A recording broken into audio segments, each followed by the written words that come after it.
Been a little while since we did a What's New Wednesday. Hasn't really been much to talk about, if I'm being honest, but of course that'll change this week, so without further ado, let's jump straight into it. So of course the big news on everyone's tongue right now is the recently announced What Elf DLC. We're not going to get into that in this particular video, I've already got two other ones discussing it. However, all that news has kind of swept another important announcement underneath the rug, that being Blood Bowl announced by Games Workshop. If you're unfamiliar, Blood Bowl was an American football tongue-in-cheek take on the Warhammer Fantasy universe, and personally speaking, I always found the writing in Blood Bowl to be a lot better than that of the Warhammer Fantasy universe. It didn't take itself so seriously. I'm really excited to see if we get anything interesting from there too, because Blood Bowl always had some neat little lore snippets that actually had some deeper implications to the fantasy universe at large.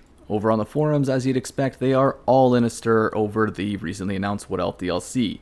There is a billion and one topics discussing everything from who, to what, to where. If you're any kind of curious, I'd encourage you to go there and start reading into some posts yourself. There's too many to get into for this particular video though. Over on the workshop, there's some pretty cool additions. First up, someone's given the geomantic web mechanics over to the dwarves in the Underway mod.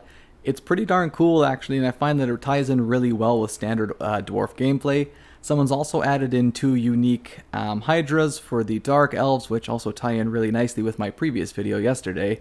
And then lastly, Henry Lemassif has been given a unique appearance. However, the big one on the front is Clan Vulkn. If you are unfamiliar, these are fire-obsessed Skaven, and they are almost a completely unique take on the entire race. They have unique heroes, they have unique units, they have unique legendary lords, I should say.